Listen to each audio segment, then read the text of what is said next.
I'm going to show everybody the intervals on the steel guitar and kind of how it all works. Okay, we're in E9 open tuning. If the guitar's a double neck, that'll be in C6. Essentially how it works, there's different groupings you can hit. You can achieve the same chord, different pitches and whatever. That's all E.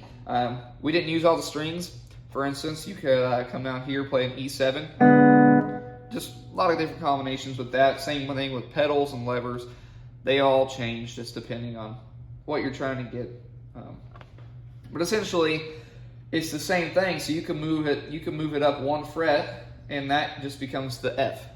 Same thing, G, A, B, C, D, back to E.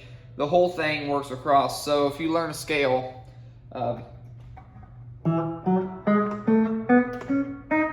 that is the E major scale. You can play the same exact thing up here at the 3rd fret, and it's G. So that's kind of how that all works. But so say you're playing an open, you're in the open position. Just play one of the groupings. That's an E.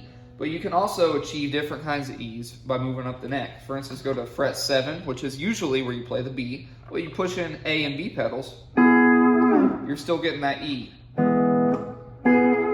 Same thing, there's other chords within there. You could go.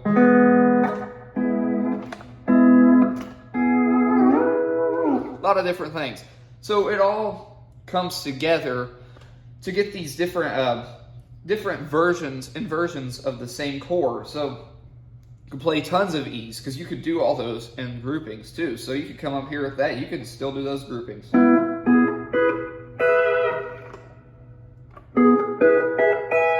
It all kind of works like that. And once you start to realize how it all connects, everything starts to get a lot easier.